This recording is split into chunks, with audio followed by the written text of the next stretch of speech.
Because this road that you're seeing, see these stones here, they don't let us walk on them anymore, but this is the original road from 2,000 years ago.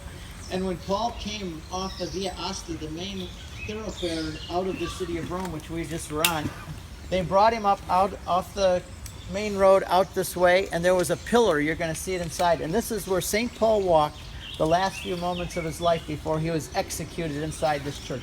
St. Paul has always been a hero of mine. I just love St. Paul because of his tenacity and he's so different than Peter. When Peter converted, he still waffled. He denied Jesus 3 years later, and then even when he came to Rome, there's the story of Quo Vadis, where Peter was leaving the city because they were going to kill him, and Jesus meets him on the Via Appia coming into Rome and says, "Where are you going, Quo Vadis?" And Peter says, "I'm fleeing. They're going to kill me." And "Where are you going, Lord?" And he said, "I'm going back into Rome to die for you again because you're denying me again."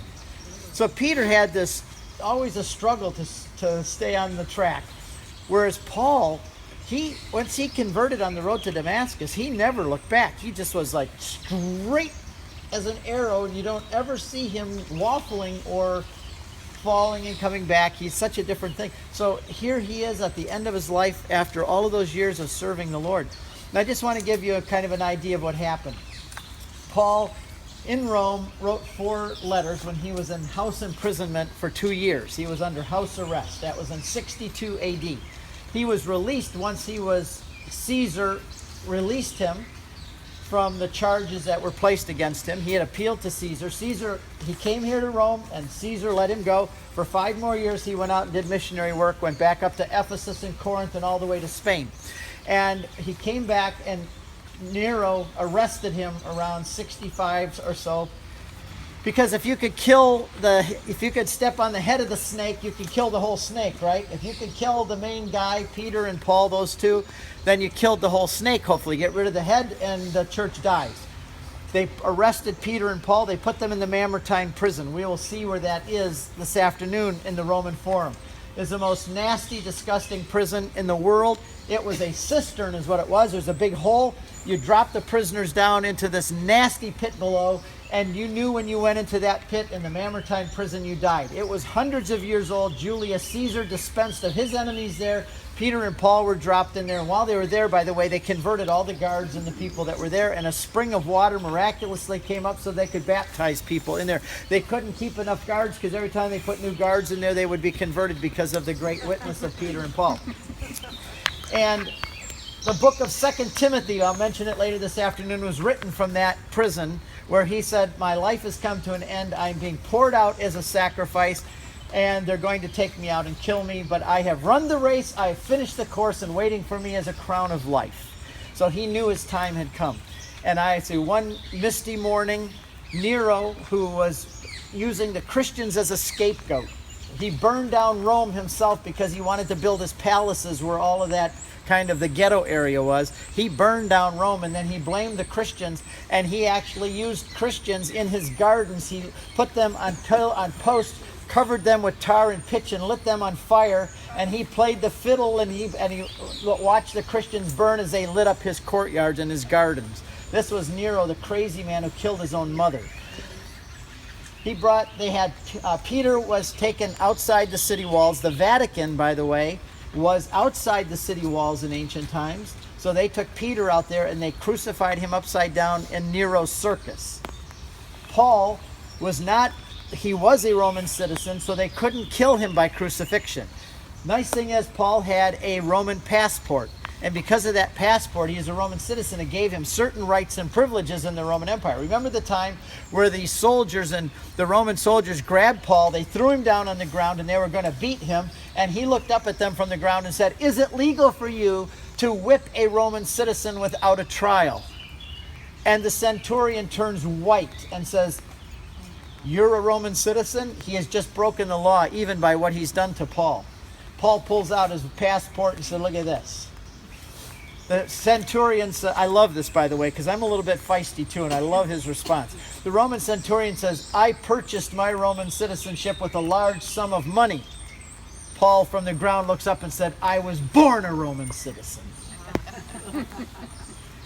And so Paul, because he was a Roman citizen, He couldn't be crucified. That was only for non-Roman citizens, very wicked criminals, or slaves. That was what crucifixion was for. Remember out here, the Via Appia, before Peter and Paul even came here, when Spartacus and his troops, remember, they rebelled against Rome? There were 6,000 of Spartacus's men crucified on the Via Appia all the way from Rome out to the port city. They crucified 6,000 men on crosses all the way up. So if you were going from Rome out to the port city to get on a boat, you would walk past 6,000 screaming men with vultures and crows ripping the meat off their flesh on the road on the way out. Why? To scare anybody else from ever defying the power of Rome. That's why they crucified people, even like Jesus, outside the gates of Jerusalem, to scare everybody else from ever doing anything like this. So they bring Paul here. They cannot crucify him, but they're going to behead him. That was the execution for a Roman citizen. And I say in my movie, one misty morning, they dragged Paul up out of that prison. That was probably a blessing to get out of there. Can you imagine being there? Rome gets to be 90 degrees, 100 degrees in the summer. There's no ventilation down there. Do you think they ever sent the janitors down to clean that cistern?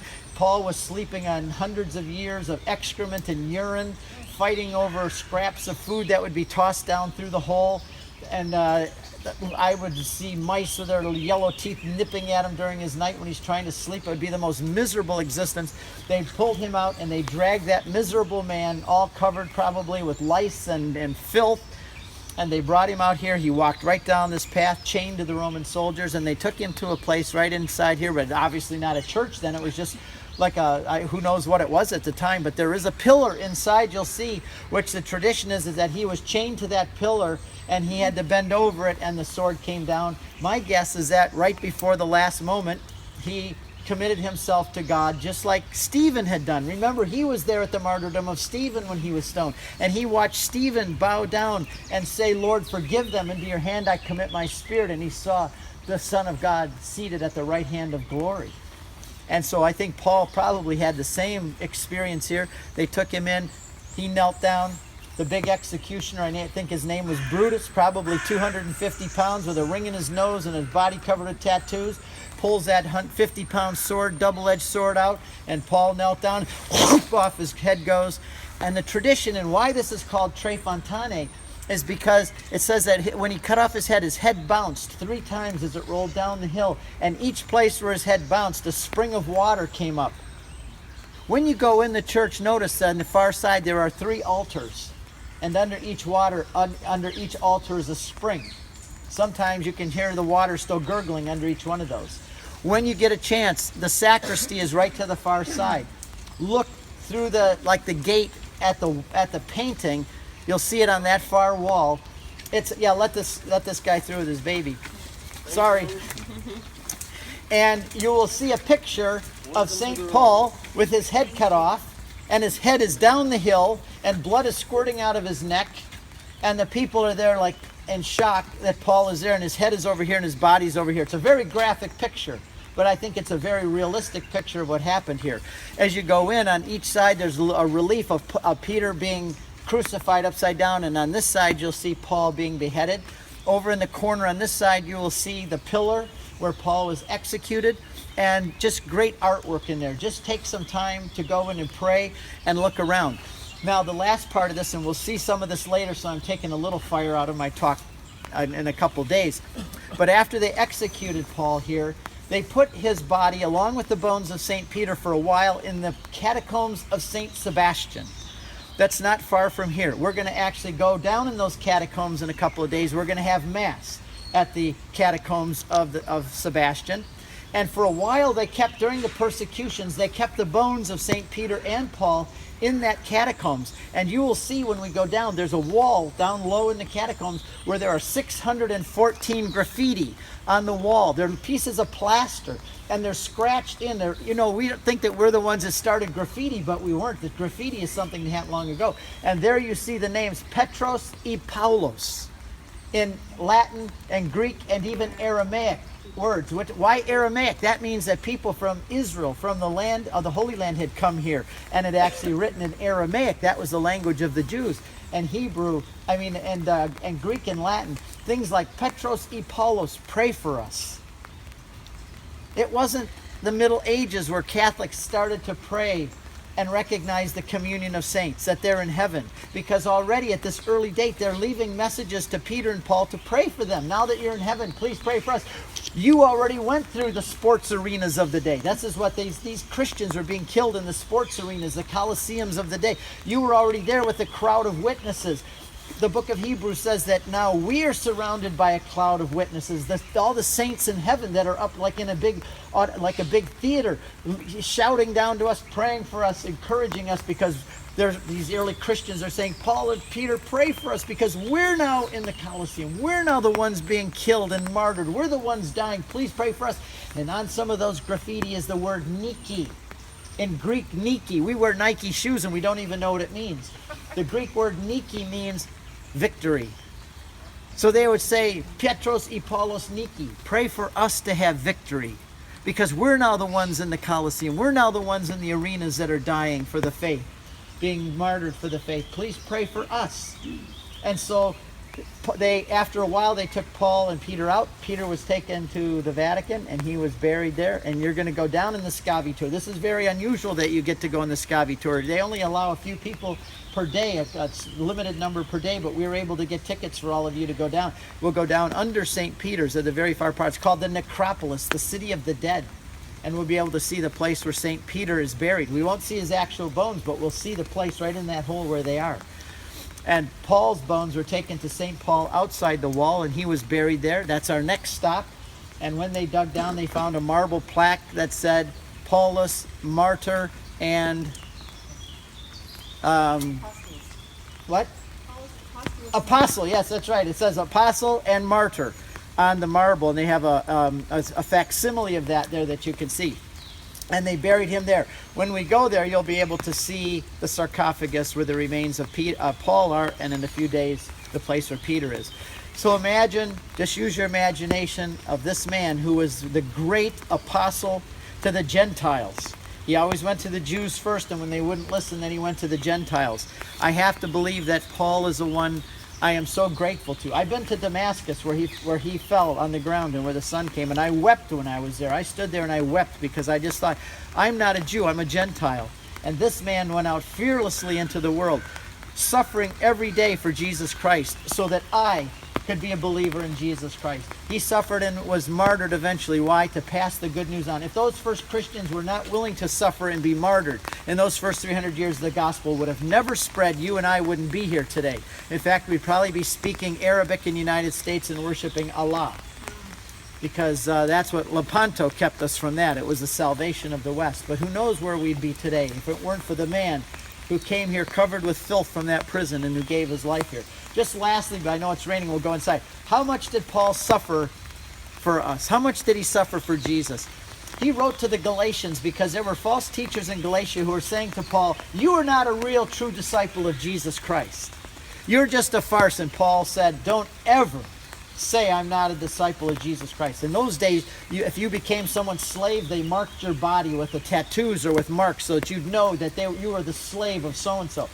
Paul says in Galatians, don't ever say that I'm not a slave of Jesus Christ, because I bear in my flesh, on my body, the brand marks of Jesus Christ. And if you wanted to know how much Paul suffered for the gospel, all you had to say is, Paul, take off your shirt. And Paul would open his robe and you would see from neck down to his legs covered with scars. Because remember Mel Gibson's movie, this Passion of the Christ? Remember the whipping that Jesus got? Paul was whipped in the flagellum like that 5 separate occasions. Can you imagine the scar tissue on his back and his butt and the back of his legs?